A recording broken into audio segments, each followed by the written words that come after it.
নমস্কাৰ নতুন ভিডিঅ'লৈ আপোনালোক সকলোকে পুনৰবাৰ স্বাগতম জনাইছোঁ। গ্ৰেড 3 নতুনকৈ ভেকেঞ্চি খালী হৈছে। যদি আপোনালোকে গ্ৰেড 3 পোষ্টৰ কাৰণে আবেদন কৰিম বুলি ভাবিছে তেন্তে এই ভিডিঅ'টো আপোনালোকৰ কাৰণে হেল্পফুল হ'ব। ADRE 1.0 ADRE 2.0 পাছত আকৌ পুনৰ ওলাইছে গ্ৰেড 3 পোষ্ট। এই পোষ্টকেইটানো ক'ত ওলাইছে আপোনালোকে জানিবলৈ ভিডিঅ'টো শেষলৈকে চাব। চেনেলটো নতুনকৈ ভিজিট কৰিলে ছাবস্ক্ৰাইব কৰিব নাপাহৰিব। আৰু এই যিটো ৰিক্ৰুইটমেণ্টটো সেইটো ওলাইছে আছাম এগ্ৰিকালচাৰ ইউনিভাৰ্চিটি যোৰহাটত।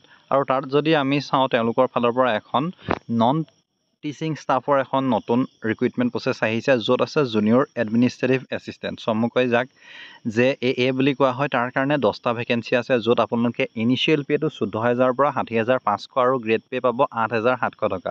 ইয়াৰ কাৰণে আপুনি যিকোনো এটা ষ্ট্ৰীমৰ পৰা যদি আপোনালোকে গ্ৰেজুৱেশ্যন কৰিছে, লগতে যদি আপোনাৰ কম্পিউটাৰ ডিপ্ল'মা আছে তেন্তে আবেদন কৰিব পাৰিব। তাৰ উপৰিও আছে জুনিয়ৰ একাউণ্টেণ্টৰ কাৰণেও আছে 10টা ভেকেঞ্চি, য'ত ইনিচিয়েল পে'টো যিটো পাব 14,000 পৰা 60,500 আৰু গ্ৰেড পে' 8,700 টকা। আৰু ইয়াৰ কাৰণেও আপোনালোকক মিনিমাম যি কোৱালিফিকেশ্যন সেইটো আৰ্টছ ছায়েন্স কমাৰ্চৰ পৰা গ্ৰেজুৱেশ্যন কৰা হ'ব লাগিব। তাৰ উপৰি আপুনি ডিপ্ল'মা থাকিব লাগিব কম্পিউটাৰত আৰু আপোনাৰ এক্সপিৰিয়েঞ্চ প্ৰয়োজন হ'ব। নেক্সট যদি চাওঁ তেন্তে ফাৰ্মাচিষ্টৰ কাৰণেও ভেকেঞ্চি খালী হৈছে, য'ত আপোনালোকে ডিপ্ল'মা থাকিব লাগিব ফাৰ্মাচী ফ্ৰম এ ষ্টেট আৰু চেণ্ট্ৰেল ৰিকগনাইজ ইনষ্টিটিউটৰ পৰা থাকিব লাগিব। তাৰ উপৰি ইয়াৰ কাৰণে আপোনাৰ মিনিমাম কোৱালিফিকেশ্যন HSLC হ'লে আবেদন কৰিব পাৰিব। ইয়াৰ কাৰণে আছে এটা ভেকেঞ্চি, য'ত গ্ৰেড পে' পাব 8,700 টকাকৈ, ইনিচিয়েল পে' 14,000 পৰা 60,500 টকা।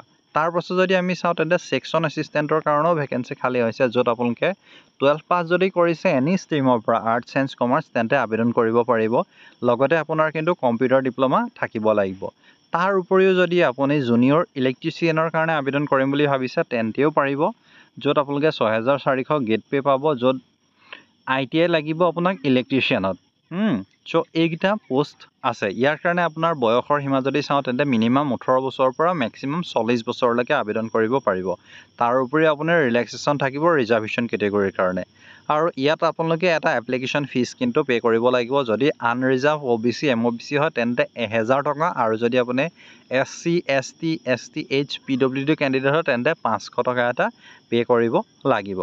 অনলাইন আবেদন কৰিবলৈ আপোনালোকে ইয়াৰ অফিচিয়েল ৱেবছাইটটোত গ'লেও হ'ব, ডেছক্ৰিপশ্যনত গ'লেও হ'ব, নতুবা আমাৰ এটা টেলিগ্ৰাম চেনেল আছে বা এটা আমাৰ হোৱাটছএপ চেনেল আছে। হোৱাটছএপ চেনেলটো জইন হৈ ল'ব। তাত আপোনালোকে আমাৰ ভিডিঅ'বিলাক নোচোৱাকৈ তাৰ ভিডিঅ'বিলাকৰ লিংক বা ইম্পৰ্টেণ্ট লিংকখিনি পাই থাকিব। অনলাইন আবেদন ইতিমধ্যে আৰম্ভ হ'ব, আৰু অনলাইন আবেদনৰ অন্তিম তাৰিখ যদি চাওঁ তেন্তে 13/5/2025লৈকে আবেদন কৰিব পাৰিব। আৰু কি কি ডকুমেণ্ট লাগিব সেইবিলাক সকলোবিলাক ইয়াত দি থোৱা আছে, ইয়াৰ পৰাই আপোনালোকে চাই ল'ব পাৰিব। চ' এইটোৱে আছিলে ভিডিঅ'টো যদি চাই ভাল পালে তেন্তে লাইক কৰিব, শ্বেয়াৰ কৰিব, চেনেলটো নতুনকৈ ভিজিট কৰিলে ছাবস্ক্ৰাইব কৰিব নাপাহৰিব। ধন্যবাদ।